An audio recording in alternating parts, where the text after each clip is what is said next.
नज़ाकत, नफासत और तहजीब के शहर लखनऊ में आपका खुश आमदीद है।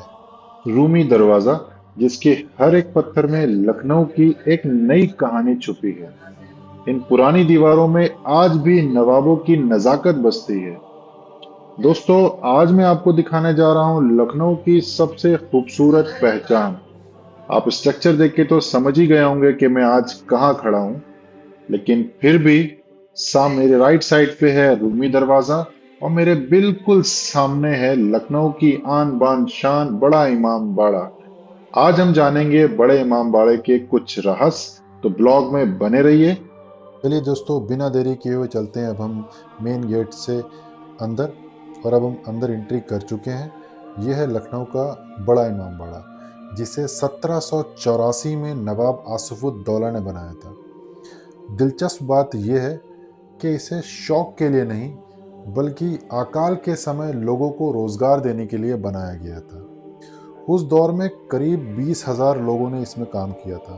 कहा जाता है कि आम लोग दिन में दीवारें बनाते थे और नवाब साहब के से जुड़े हुए लोग, यानी कि जो ख़ास लोग होते हैं, जिनको मजदूरी करने में शर्म आती थी, वो रात के अंधेरे में उन दीवारों को गिरा देते थे, ताकि लंबे समय तक मजदूर काम कर सकें और उनको रोज़गार मिलता रहे, ताकि वो भूखे ना सोएं।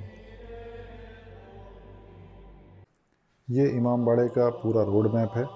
और इसमें पूरा आपको ये आपका बड़े इमामबाड़े की हिस्ट्री के बारे में लिखा हुआ है, किसने बनवाया था इसको, ये उसको संरक्षित स्मारक कैसे करना है, ये उसकी गाइडलाइंस में मेंशन है यहाँ पे। ये भूल भुलैया और टिकट काउंटर के लिए लाइन लगी हुई है यहाँ पे। यहाँ से आप सारे टिकट ले सकते हैं। लेकिन इमामबाड़ा अगर सिर्फ घूमना है तो वो फ्री ऑफ कॉस्ट, आप ऐसे भी जा सकते हैं। इस गेट से लेके नौबत खाना के गेट से लेके और मेन गेट तक के जो बीच का एरिया है, वो एक गार्डन है।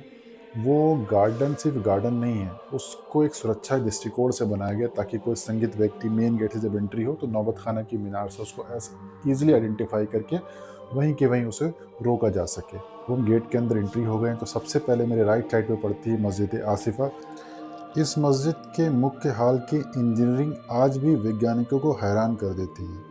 और मुझे भी एक चीज़ ने हैरान कर दिया है कि इस मस्जिद में ना तो कोई लोहे, कंक्रीट, लकड़ी के बीम इस्तेमाल किए गए हैं, बल्कि सिर्फ और सिर्फ चूने और दालों से इसको बनाया गया है। यह है इसका वज़ू खाना।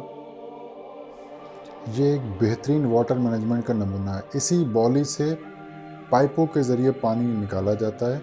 मस्जिद ऊंचाई पे होने के बावजूद ग्रेविटी की मदद से यहाँ पे पानी का दबाव बना रहता है।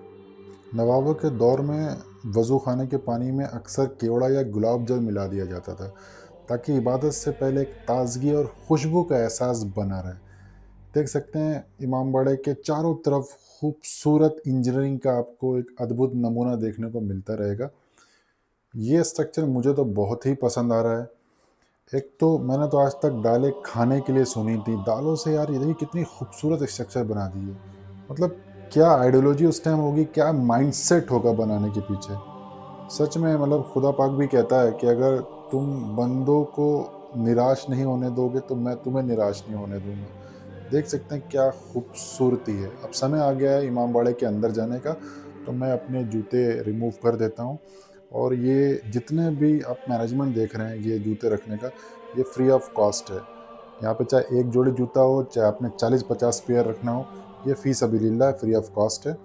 तो यहाँ पे कोई मिस मैनेजमेंट भी नहीं है। मुझे बहुत पसंद आया इनका मैनेजमेंट। एक छोटा सा टोकन दे देते हैं, जितने भी आपके साथ पूरा पूरा ग्रुप क्यों ना हो, आप ये 40-50 पेयर भी रख लेते हो, इनको याद भी रहता है। चलिए मैं जमा करके अंदर चलता हूँ।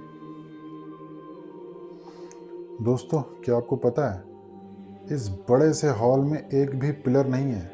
1784 में बनी ये बिल्डिंग है। आर्किटेक्चर का एक चमत्कार है। बिना किसी सपोर्ट के इतनी बड़ी छत, ओ माय गॉड यार। उस जमाने की इंजीनियर का दिमाग देख रहे हो भाई, कोई पिलर नहीं है बीच में। माशाल्लाह।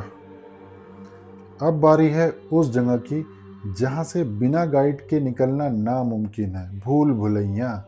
यहाँ 1,000 से ज्यादा रास्ते हैं, पर मंजिल सिर्फ एक। कहते हैं यहाँ दीवारों से कान लगाकर सुनो तो दूसरी तरफ की बातें सुनाई देती हैं। शायद यहीं से कहावत पड़ी है कि दीवारों के भी कान होते हैं।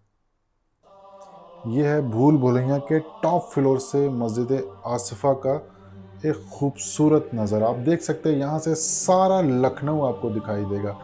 एक तरफ मस्जिद आसिफा सामने है, यमुना, ये देखिए क्या खूबसूरत नज़ारा। ये है भूल भुलैया के अंदर भागते हुए बच्चे। अगर एक बार आप इसके अंदर ज़रूर जाइएगा, बहुत मज़ा आएगा। अभी तो काफ़ी सारा क्राउड है, जब वीक ऑफ डे में कभी आप आएंगे तो आप असली मज़ा ले पाएंगे। अभी तो काफ़ी सारा क्राउड है, आपको रोशनी भी दिख रही है, बट जो कंजस्टेड रास्ते हैं वहाँ से निकलना मुश्किल ही नहीं, नामुमकिन है।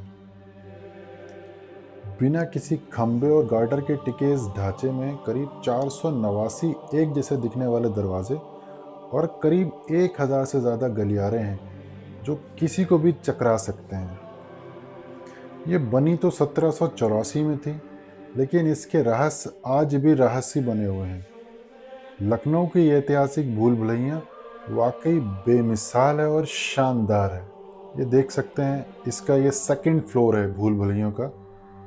तो अब मैं आ गया हूँ इस ब्लॉक के सबसे आखिरी पड़ाव की तरफ। हम पहुँच गए हैं भारत के सबसे ऊंचे क्लॉक टावर लखनऊ घंटा घर पर। 221 फीट की ऊंचाई और ये विक्टोरियन स्टाइल। ये जगह शाम को जन्नत लगती है। लखनऊ सिर्फ एक शहर नहीं है, एक एहसास है। तो कैसा लगा आपको ये छोटा सा सफ़र? अगर लखनऊ की ये शान आपको पसंद आई हो तो वीडियो को लाइक करें और नीचे कमेंट्स में बताएं कि आप कभी भूल भुलैया में खोए हैं। आप हमें कमेंट जरूर करें। मिलते हैं आप सबसे अगले ब्लॉग में। तब तक के लिए आप मुस्कुराइए क्योंकि आप लखनऊ में हैं। खुदा हाफिज़।